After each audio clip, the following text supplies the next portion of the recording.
കോൺഗ്രസിൽ കെ.സി. പക്ഷത്തിന്റെ തുറന്ന പോരിനിടെ ഉമ്മൻചാണ്ടി അനുസ്മരണം ഇന്ന് കോട്ടയത്ത്. മുഖ്യമന്ത്രി വി.ഡി. സതീശനെ ഒഴിവാക്കിയ അനുസ്മരണം.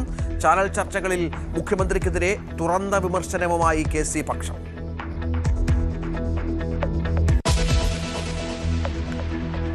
വിവാദങ്ങൾക്കിടെ മുസ്ലിം ലീഗ് പ്രവർത്തക സമിതി യോഗം ഇന്ന് കോഴിക്കോട്ട്. PM ശ്രീയും പേഴ്സണൽ സ്റ്റാഫ് നിയമനവും ചർച്ച ചെയ്യാൻ നേതൃത്വം.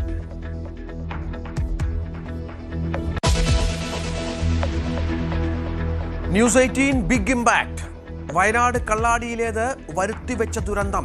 തുരങ്കപാത നിർമ്മാണത്തിലെ കള്ളക്കളികൾ പുറത്തു കൊണ്ടുവന്ന ന്യൂസ് 18 വാർത്ത ശരിവെച്ച് അമിക്കസ് ക്യൂറി റിപ്പോർട്ട്. ദുരന്താഘാത പഠനം നടത്താൻ മുൻ സർക്കാർ ദുരന്ത നിവാരണ അതോറിറ്റിയെ വെച്ചില്ല.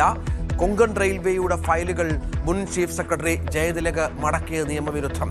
ന്യൂസ് 18 കണ്ടെത്തലുകൾ സ്ഥിരീകരിച്ച് റിപ്പോർട്ട് കോടതിയിൽ. സംസ്ഥാനത്ത് വീണ്ടും മഴ കനക്കുന്നു. മലപ്പുറത്തും കോഴിക്കോട്ടും കണ്ണൂരും കാസർഗോഡും യെല്ലോ അലർട്ട്. ഇടിമിന്നലിനും ശക്തമായ കാറ്റിനും സാധ്യതയെന്ന് മുന്നറിയിപ്പ്.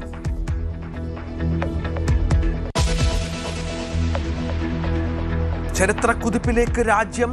ആദ്യ സ്വകാര്യ ഓർബിറ്റൽ റോക്കറ്റ് വിക്രം 1 വിക്ഷേപണം ഇന്ന് രാവിലെ 11:00 ശ്രീഹരിക്കോട്ടയിൽ നിന്ന് റോക്കറ്റ് കുതിച്ചുയരും.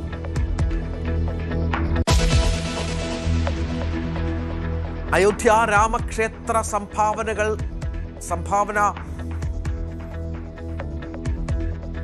അയോധ്യ രാമക്ഷേത്രത്തിലെ തട്ടിപ്പിൽ നടപടികൾ കടുപ്പിക്കാൻ അന്വേഷണ സംഘം. രാംശങ്കർ യാദവിനെയും മനീഷ് യാദവിനെയും ഇന്ന് ചോദ്യം ചെയ്യും.